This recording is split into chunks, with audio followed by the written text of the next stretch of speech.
மாண்புமிகு தமிழ்நாடு முதலமைச்சர், தமிழக வெற்றி கழகத்தின் தலைவர் தளபதி அவர்களுடைய பிறந்தநாள் நாளை இருப்பதை முன்னிட்டு இன்றைக்கு திருச்சி மாவட்டத்தில் இருக்கக்கூடிய 9 தொகுதிகளிலுமே பொதுமக்கள் பயன்பெறும் வகையில் மருத்துவ முகாம்கள் அமைக்கப்பட்டு எல்லா முகாம்களிலுமே பொதுமக்கள் ரொம்ப சந்தோஷமாக அவங்களுடைய உடல் பரிசோதனை செய்து கொள்வது, அவர்களுக்கு தேவையான அந்த மருத்துவ பரிசோதனை செய்து கொள்வது என்று எல்லா இடங்களிலுமே பயனடைந்து கொண்டிருக்கிறார்கள்.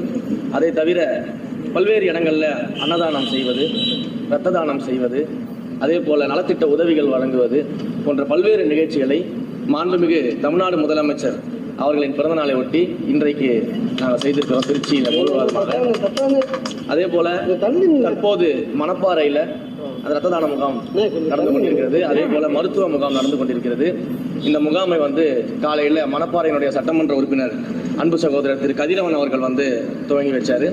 இன்றைக்கு அந்த முகாம் அப்படியே பார்த்துட்டு அந்த மக்களை சந்திச்சுட்டு இன்னொரு அன்னதான விழா நடக்க இருக்கிறது. திரு கதிரவன் அவர்களுடைய ஏற்பாட்டில் அந்த அன்னதானத்தையும் துவக்கி வச்சுக்கிறதுக்காக நாங்கள் இங்கே வந்திருக்கோம்.